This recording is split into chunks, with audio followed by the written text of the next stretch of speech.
বন্ধুরা, কেমন আছো তোমরা? আজকে আমি চলে এসেছি আর একটা রেসিপি নিয়ে। রেসিপিটার নাম হচ্ছে চাল কুমড়োর পায়েস। তো চাল কুমড়োর পায়েস বানানোর জন্য কি লাগছে আমি দেখিয়ে দিই। একটা লাগছে চাল কুমড়ো, এখানে আছে দুধ, চিনি, দুটো তেজপাতা টুকরো করে রাখছি, এখানে এলাচের গুঁড়ো, কিশমিশ, কাজু গুঁড়ো করা আছে একটু থেতো করে, আর এখানে আছে ঘি, এখানে আছে সুজি। তো প্রথমে আমরা আগে চাল কুমড়োটা কেটে নেব। বন্ধুরা, আমরা চাল কুমড়োটা কেটে নিয়েছি, এবার আমি এই কোড়ানির সাহায্যে এটা কুড়িয়ে নেব। তো বন্ধুরা, আমাদের কোড়ানো হয়ে গেছে, দেখতে পাচ্ছ চাল কুমড়োটা আমরা কুড়িয়ে নিয়েছি।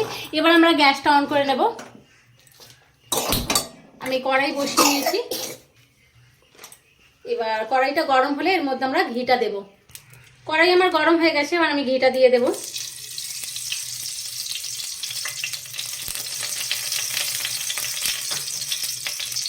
এবার ঘিটা দেওয়ার পরে ঘিটা দিয়ে গরম হয়ে গেছে, তেজপাতা টুকরোটা দিয়ে দেবো, এলাচের গুঁড়ো দিয়ে ভালো করে আমি একটু নাড়াচাড়া করে নেব। এরপর আমি চাল কুমড়োর টুকরোগুলো কাটাগুলো দিয়ে দেবো, দিয়ে ভালো করে নাড়াচাড়া করে নেব। চাল কুমড়োটাও বেশ ভালো করে ভেজে নেব।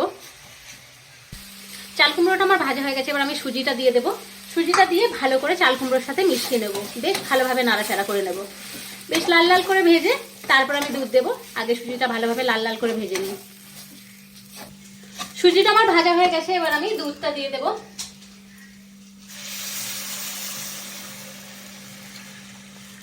দুধ দেওয়ার সাথে সাথে কাজুর গুঁড়োটা আর কিশমিশটা দিয়ে দেবো। ফুটে গিয়ে চাল কুমড়ো আর সুজিটা সিদ্ধ হয়ে গেছে, এবার আমি চিনিটা দিয়ে দেবো। চিনিটা দিয়ে ভালো করে নাড়াচাড়া করে নেব।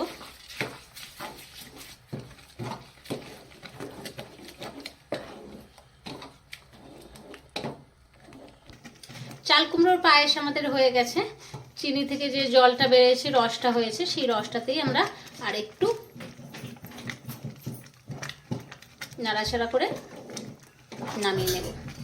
হ্যাঁ, পুরোপুরি এবার হয়ে গেছে, এবার আমরা নামিয়ে নেব। তো বন্ধুরা, চাল কুমড়োর পায়েস তোমাদের কেমন লাগলো, এই রেসিপিটা তোমাদের কেমন লাগলো সেটা কমেন্টে জানিও। আর যদি এই রেসিপিটা ভালো লেগে থাকে তাহলে একটা লাইক করে দিও, আর বন্ধুদের সাথে প্রচুরভাবে শেয়ার করো। আর এই ভিডিওটা যদি, রেসিপিটা যদি সত্যি ভালো লেগে থাকে তাহলে আমার চ্যানেলকে সাবস্ক্রাইব করো, আর পাশে থাকা বেল আইকনটি প্রেস করে দিও। দেখা হচ্ছে পরের ভিডিওতে। টাটা।